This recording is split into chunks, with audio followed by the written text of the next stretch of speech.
सरदार अयाज सादिक ने 68,153 वोट हासिल किए हैं और वो कामयाब हुए हैं।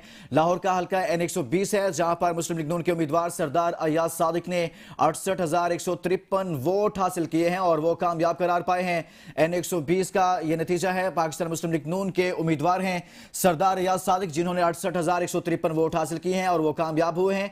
N120 लाहौर सरदार अयाज सादिक 68,153 वोट लेकर कामयाब हुए हैं। इससे पहले भी वो 2018 में भी कामयाब हुए थे, 2013 में भी कामयाब हुए थे, 2013 से 2018 तक स्पीकर कौमी असम्बली भी रहे हैं। और आजाद उम्मीदवार उस्मान हमजा 49,222 वोट लेकर दूसरे नंबर पर रहे हैं। जी बिल्कुल, सरदार अयाज सादिक जो कि पाकिस्तान मुस्लिम लीग नून के सीनियर रहनुमा हैं, जैसे कि लुकमान ने भी बताया कि 2013 से 18 तक स्पीकर कौमी असम्बली के फराइज भी वो सर अंजाम देते रहे नून लीग के दौरे इख्तिदार में।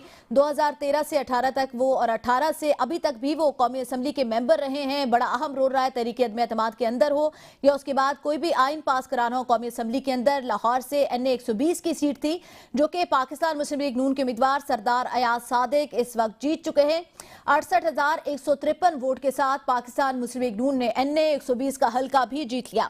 लाहौर के अभी तक खैर हतमी गैर सरकारी नताज के मुताबिक पाकिस्तान मुस्लिम लीग नून लीड करती हुई नजर आ रही है, चाहे साबिक वजीर आजम नवाज शरीफ हो, मरियम नवाज हो, हमजा शहबाज हो, बड़ी लीड के साथ जीते हुए नजर आ रहे हैं। और साबिक स्पीकर कौमी असम्बली सरदार अयाज सादिक भी NA120 की सीट जीत चुके हैं। 68,153 वोट उन्होंने हासिल किए और इस वक्त तक पहले नंबर पर मौजूद है।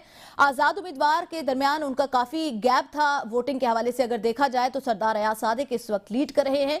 ये खैर हतमी गैर सरकारी नताज हैं जो आप तक पहुंचा रहे हैं। NA120 का इलाका है। सरदार अयाज सादिक लाहौर से पाकिस्तान मुस्लिम लीग नून की उम्मीदवार है। 68,153 वोट लेकर इस वक्त जीत चुके हैं। PP 156 का भी अहम नतीजा आप तक सबसे पहले पहुंचाएं।